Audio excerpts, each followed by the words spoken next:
A Leawood vintage store abruptly closed, leaving employees and vendors angry. But when the shop owner reopened in a new location, some people who are out of money contacted Call for Action. Keith King picks it up from there. Yeah, Krista and Mark, good evening. In February, the owner of the vintage market sent out an email to her vendors that the Leawood store was closing immediately. Those vendors paid rent to sell their merchandise at the store, and now they want to know when they'll get paid.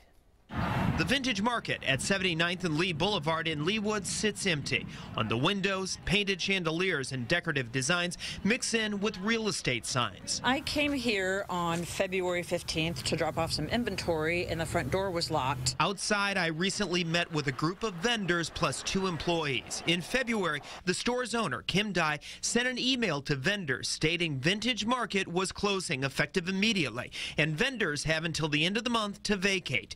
Each vendor paid a security deposit and monthly rent to sell their merchandise here.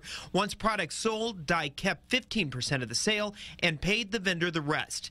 In another letter, Dye wrote that she would not be able to pay final sales of merchandise, the February rent and deposit refund, and she closed due to slow sales and increasing rent. I wasn't very happy because we haven't been paid for our sales or the rent that she took. I'm owed over 70 hours worth of work. I haven't gotten my last 2 paychecks. Donna Swinson says she followed Dye to the Leawood store after Dye's other store at Zona Rosa closed in December. Had told me that she had renewed this lease for a year, so I wanted just to continue with her and came here, moved all my things. Now Dye moved her business, the Pink Chandelier, to Leawood's Town Center Plaza.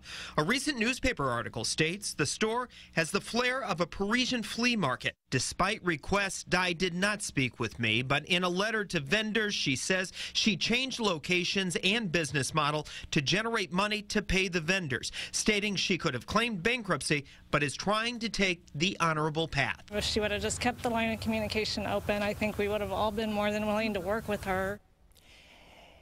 An attorney for Dye tells me that she is trying to make money at the new location to pay back her creditors. She hopes to pay her employees next week, saying, quote, she is doing her best.